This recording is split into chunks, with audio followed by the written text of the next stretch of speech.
day for you guys? Was it one thing more than another from your standpoint? I think you'd have to go back and watch it, but you know, those guys were flying around today. You got to give them a lot of credit, just the way they were flying around and playing physical. You know, it seemed like we were keeping up there a little bit, and it was a decent little fight for a quarter and a half, and you know, really the first half. I mean, 24-14. That, you know, you can't. Not that you're asking for things, but that's playoffs. You know, it's not going to be easy. You're going to be in tough games where you have to battle to the end, and you know, obviously we just came out in the second half and weren't really able to put it together enough. How difficult is it for this kind of fun, magical ride you're on to end the wait? It's always difficult, man, when you get to this time of the year. Like, I think a lot of times you can view it as, you know, you think from the outside, you think, oh, you get to the playoffs and you get to the wild card round, the divisional round, the AFC Championship game, the Super Bowl. Usually the further you go, the more heartbreak there is, just from my experience. It's a lot of fun along the way, but if you do get beat, it's hard to deal with. You know, I don't want to let everybody in the locker room, but there is part of me that wishes you could see just, you know, how much everybody cares and how much everybody cares about each other, and just what kind of team that was. So yeah, it's definitely a shame the way it went down, and hard to deal with at the moment. The first interception, were you trying to throw it away? Yeah, I was trying to throw it away. I mean, taking it back, I could see the guy was getting pressure pretty quickly. I wish I would have I knew where he was going to be, Elijah was going to be, so I knew I had a throwaway there. I mean, looking back on it, I wish I threw it at like the lower guy's feet. Kind of thought of that earlier, or just took the sack. To be honest with you, I mean, you know, but you know, obviously when you look at things in hindsight. Joe, as you went through your 5 games, I mean, there were interceptions, but they didn't seem to affect any game after that Rams game. Were you at all concerned about the rate of interceptions coming into this game? Listen, you never want to throw those. I do think you have to look at interceptions, you know, as a quarterback and as an offense, as a quarterback group. When you go back and watch the film, you have to look at them for what they are.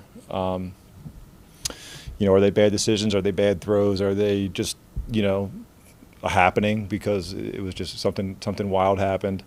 So, you know, I think you always have to address those. You don't want to turn the ball over, but you do have to see, like you said, it's just some of the ways some of them have happened. It is what it is. And today, like I said, you're trying to throw a ball away. You're not trying to make a bad decision, but at the end of the day, you have to be able to live with sacks. And I think in that drive, you know, we had overcome a 2nd and long from a holding, and like in the back of your head, you just kind of like, okay, we got over that one. Let's not get back in that position. And you'll almost let your guard down a little bit. And like I said, I think you have to realize that sometimes sacks aren't bad things. Joe, this is such a magical run. You know, you didn't sign with this team until November. You went the entire offseason, half the season unsigned, get the team into the playoffs, and then for it to end the way that it did, you know, what's your emotions on the magical run and then just the way that this finally ended? Just like we talked about, I think I was so fortunate to become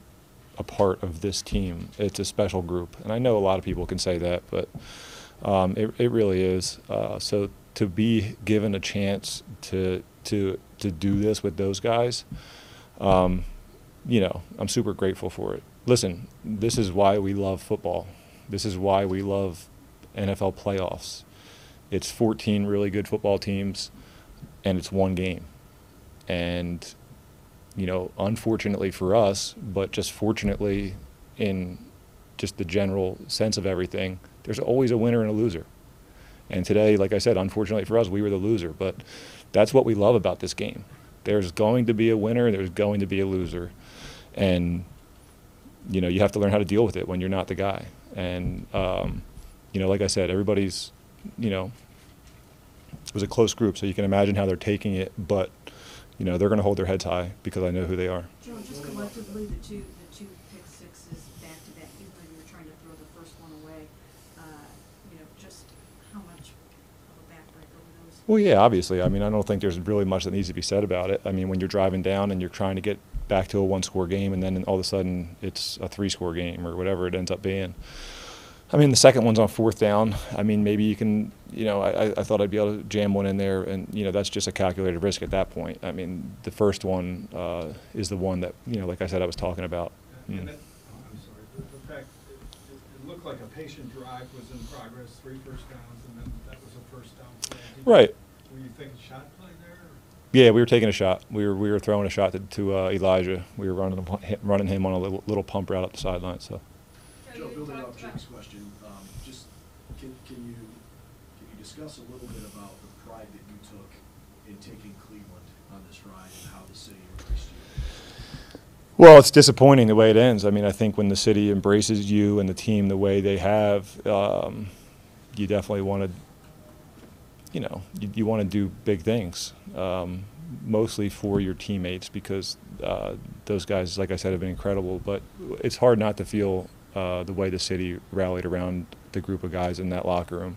So you do. I mean, that's another reason why we love the NFL. It's the fans. And as crazy as they can be, it's what makes the game. And we are, in part, you're not necessarily thinking about it, but that's what it's about. It's about getting these communities excited about, their team. That's what we like to do here. We love NFL, and we like to get excited about teams. So I can't thank the organization, my teammates, the city enough. I mean, it stinks the way it ends, but it was a lot of fun, and I'm grateful for the time that we had.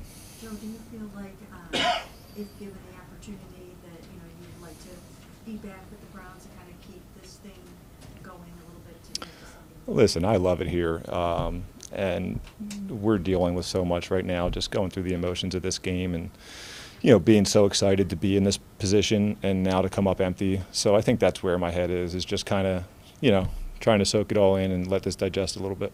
Joe, how much different was Texans defense from the first time you guys played them? Either schematically, what they were able to do. Murray didn't have the kind of game he did last time, obviously. Yeah, listen, I think they did what they do well. I think they played their defense. I think that they seemed a little bit more aggressive. They seemed to be playing a little bit faster. Just basic things. Whatever it is, whatever you want to say it is, they play with a little bit more confidence, a little bit more speed, a little bit more hunger. They just seem to have a better day. And listen, I thought we kind of weathered the storm there for a little bit, and we had 2 really good drives. And if it was one of those tight games, I felt like we could kind of stay out there and do that. And we just, like I said, the game got away from us, obviously, and we all know why. Joe, did you get a chance to watch CJ a little bit? And if so, I mean, can you just tip your hat to the kind of game that CJ had remembering? For sure. I mean, we were close to getting to him a couple times in the first half, but he got the ball out, and I thought he did a good job on a handful of throws that he had to make in those situations. And then you also just got to give a lot of credit to the guys he got the ball. He got the ball too. I thought they ran the ball really well today after they got the catch. But yeah, there was a couple plays where I did notice him kind of getting hit in the pocket, and he was able to stand in there and do what he needed to do on those plays. And I think that's the most impressive thing is, not dealing with a clean pocket. And having to make, the 3, 4, 5 plays a game that nobody necessarily looks back on, but they kind of extend the drives. Joe, this team had been so great at the end of games, set a franchise record with last-minute game-winning drives. How disappointing is it that you didn't have a chance as a team to get it to the last few minutes where you guys have been so great this year? Yeah, I don't think you ever want that to be the case. Obviously, when you're looking and you're game planning and you're thinking it out in your head. But yeah, that's what these games come down to. So it is a shame that it wasn't just one of those back and forth games and came down to the last possession or last couple minutes of the fourth quarter. It seemed like that was probably going to be the way we were going to win if we were going to win, and it just never happened. Joe, you took such a prominent leadership role with the team very quickly. Did you have a message for the guys after the game and right? Man, we were just like I said, it's an emotional group in certain ways, and you just go around. I think we're all just looking at each other right in the eyes and telling each other how much we appreciate each other and how much we love each other and stuff like that. No direct message. The only thing I said was at halftime, like, hey guys, this is how it's supposed to be in these games. It's supposed to be tough. There's no guarantee of coming in here and things are being easy. That's not how it's supposed to be, and that's not how you want it. You want to go through tough times, and you want to prevail and hold your head high, and we just weren't able to do that. Thanks, Jeff. Thanks, guys. Thanks.